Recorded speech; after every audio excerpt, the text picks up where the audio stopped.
Yaffee program on WVNN. Well, it's cold. There's the breaking news you have today. It's cold. Although, I guess those in New York City, they're warm. They're experiencing the warmth of collectivism. Remember when Mom Donnie said that? Hope it's keeping them warm. The warmth of collectivism. So, we don't have that here, so I guess we're just cold. I'll give you an update on the weather. If you listen throughout the show, you'll hear our news partners at Wade 31. They'll give a lot of updates on what's going on locally with road closures and school closures and everything else. You probably want to go to their website as well, wadetv.com. I'm guessing a lot of you are listening to this show at home, which, what do you know? You can. You just go to WVNN.com. You can listen on the iHeartRadio app, the WVNN app, or, ask Alexa to listen to WVNN. So, or Google or whatever, Apple, Siri, I guess. Siri's still a thing, right? But we have a lot to get to on the show. In a few minutes, I'll read the latest out of Minneapolis. We'll also have the Alabama bullet points. Todd Stacy will join us. A lot going on in the Alabama legislature. And yes, in the next hour, we'll do the Sunday news shows recap. You are listening to the Yaffee program, the show where you can count on the latest news, the important guests, and the best analysis, all for your morning commute, right here on News Talk 770 AM, 92.5 FM, WVNN. Also, Walker is here. She's going to do What's Trending later on. Walker, how are you? I see you just drove in, so I have to ask how the roads are for you. How are things looking today? The roads were fine, thankfully. My car was just frozen together. Yeah. I had to. With my car, it took me a second to open the doors. I had to really pull on the handle to really get that. I mean, what do you do? Did you just, Well, the passenger door was easier to open, so I had to crawl through that side to start my car. And then my windshield wipers were frozen to the windshield, and one of them came off fine, and the half of other one came off fine. The windshield wipers? Yeah, and Okay. half of one just completely split apart. Oh my God! So you have to get a new one. I'm assuming. Yeah, I'll do that after work. Oh, jeez. I never really thought about that happening, but I'm sure that happens. Oh yeah. I'm sure that happens a bunch. But the main roads, I guess, are okay. They probably salted some of them ahead of time, is what I'm guessing. But I don't know, or they just cleared it off. Snow and whatever ice is left was just on the shoulders. Gotcha. Okay, did you basically stay home all weekend? Yes. See, I did too, but guess what we did since we stayed home, my wife and I? Guess what we did? It was my hated eight, but I know you weren't here yet. So I did. Were you like cleaning or something since you were stuck? At home? Well, close. Okay. Close. We decided this would be a good weekend to potty train our 2-year-old. Oh. So yeah, there was a lot of cleaning involved in that, just so you all know. I'm just pointing that out. All right. Walker, do you have the audio ready, by the way? I know that Bugsy probably pulled it up for you. Okay, yeah, she did. Okay. We'll get to that in a minute. I just wanted to ask because I know I just came in. I'm going to read the latest here. Yeah, we have to talk about what happened in Minneapolis. Just to start off here, I do want to say two things can be true at the same time. One, I don't know, legally speaking, if this is a good shoot.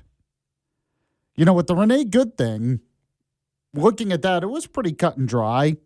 The officer had a reasonable expectation of fearing for his life. Even if her motivation wasn't use the car as the weapon, he couldn't have known that at the time, so he reacts in self-defense. This one's a little bit murkier, I guess, in that regard.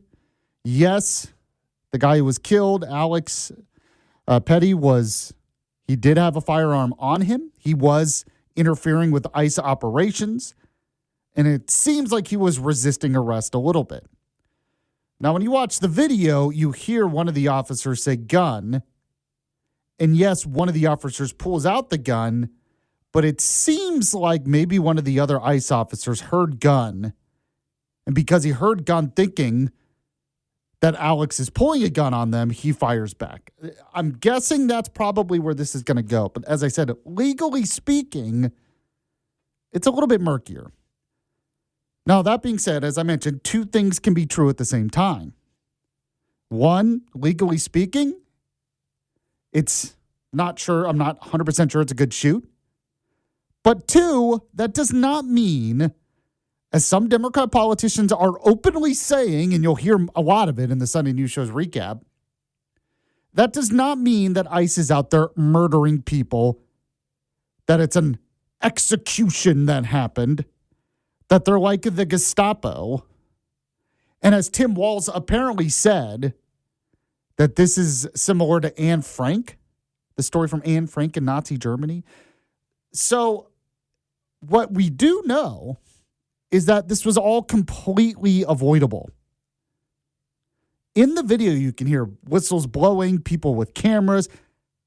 There have been riots going on in that city, people trying to interrupt ICE. And of course, it's getting worse. One ICE agent had part of his finger bit off in one of these riots. So obviously, when you have a situation like that, you are asking for trouble. And people are putting themselves in situations you should not be putting yourself in. And Tim Walz comes out there and says, ICE is not law enforcement. That's a direct quote from Tim Walz. He said, ICE is not law enforcement. The governor of the state saying that federal law enforcement, it's literally in the name, Immigration Customs Enforcement, saying that it's not law enforcement is making all of this worse. It's completely outrageous. Completely outrageous. So let me give you the latest here from the Wall Street Journal. It says here, President Trump declined to say whether the federal officer who fatally shot a man in Minnesota this weekend had acted appropriately and said the administration was reviewing the incident. Now, in a 5-minute telephone interview with the Wall Street Journal on Sunday, Trump didn't directly answer when asked twice whether the officer who shot Alex Preddy had done the right thing. Pressed further, the president said, we're reviewing everything, and we'll come out with a determination. Now, the president criticized Preddy, though, the 37-year-old man who was killed by a federal border patrol agent Saturday morning on a Minneapolis street for carrying a gun during a protest activity. It says here, I don't like any shooting. I don't like it, Trump added. But I don't like it when somebody goes into a protest and he's got a very powerful, fully loaded gun with 2 magazines loaded up with bullets also. That doesn't play good either. He was doing well until that comment, I think. As I've mentioned, a 10% more disciplined Trump is a better Trump. Trump is right that they should wait for the investigation.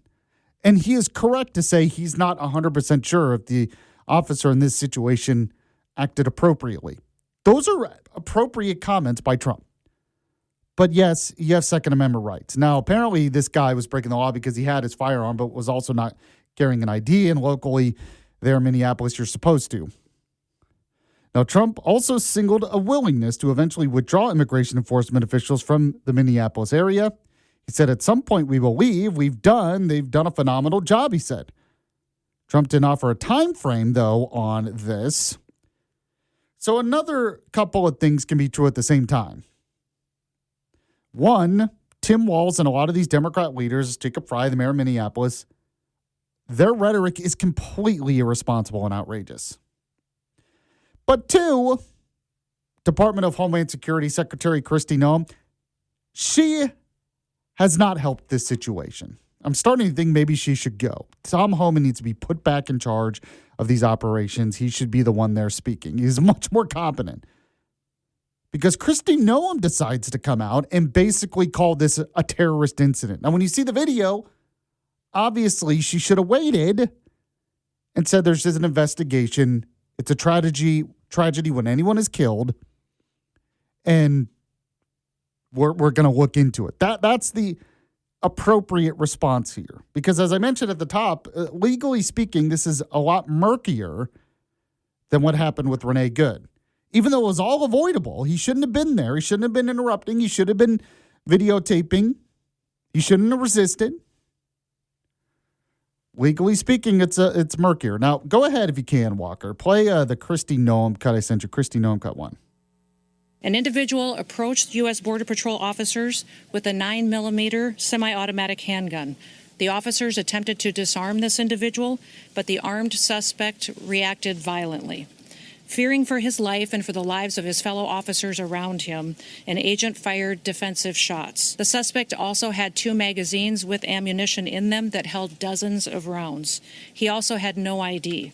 This looks like a situation where an individual arrived at this scene to inflict maximum damage on individuals and to kill law enforcement. They began to obstruct and to assault law enforcement officers. We saw objects being thrown at them, including ice and other objects, and a rampant assault began, and even an HSI officer agent's finger was bitten off. So one comment she said there, he was armed, loaded with the intent of killing law enforcement. There's no evidence of that. I'm sorry. If you know it's a powder keg and you know the Democrats are acting irresponsibly, but that should be more of a motivation for you as the head of Department of Homeland Security to get this right.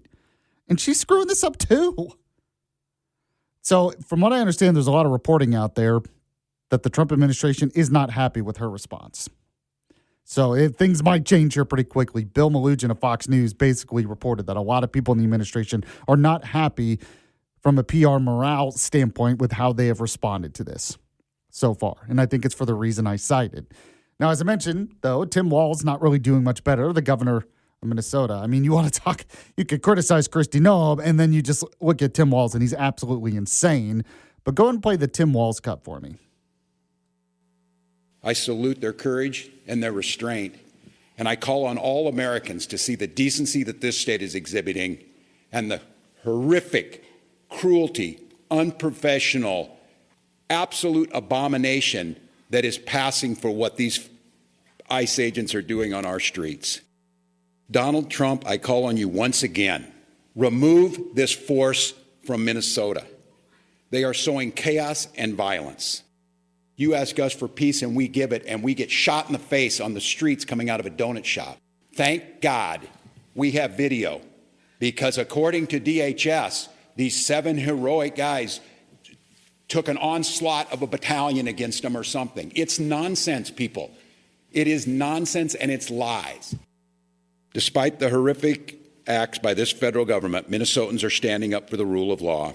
They're protesting loudly and urgently, but peacefully. It must stay that way, Minnesota. Minnesotans are witnessing, and we're creating a log of evidence for the future prosecution of ICE agents and officials responsible for this. And there was one cut where he said they're not law enforcement. So, and he basically said people were just getting shot coming out of donut shops. I mean, come on, people. It is insane what is going on here. The things that come out of our leaders' mouths is crazy. If you want to weigh in on this, love to get your take. We have our Yaffee text line, 866-494-9866. That is brought to you by RegenesisStemCell.com. All right, we're going to get to some Alabama news and politics next with the bullet points, and then Todd Stacy. You're listening to the Yaffee program. Stay with us. You're listening to Yaffee on WVNN. Nobody does selling better than Shopify. Shopify is the home of the #1 checkout on the planet. And the not-so-secret secret, with Shop Pay that boosts conversions up to 50%, meaning way less carts go abandoned and way more sales going through. So if you're into growing your business, your commerce platform better be ready to sell wherever your customers are scrolling or strolling. On the web, in your store, in their feed, and everywhere in between.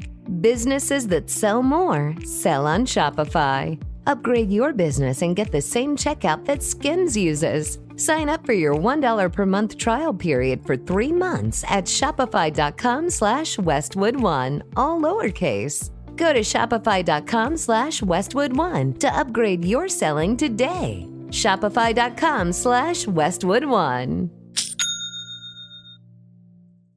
The Inside of You podcast. You're listening to Inside of You with Michael Rosenbaum. Let's get inside of Sebastian Maniscalco. This whole podcasting thing, right? I was doing it before every actor and their mother wanted a podcast. Did you wake up one day and go, I gotta talk to people? You're an actor. Yeah. And all of a sudden, you're Barbara Walters. Yeah. How do we make... It happened by accident. I had no idea people would start listening. But when you're genuine, that's what attracts people. The Inside of You podcast. Follow and listen on your favorite platform. It's back. Hey, it's Dan Bongino. I've got some big news for you. Starting February 2nd, the show is back. That's right. The Dan Bongino Show is relaunching, and we're going bigger than ever. Join me live on Rumble.com Monday through Friday, 10 a.m. to noon Eastern. We'll cover the stories that matter, cut through all the garbage, and get to the truth. Can't catch it live? No problem. Grab the audio wherever you get your podcasts. Remember, February 2nd, the return to the Dan Bongino Show. Don't miss it.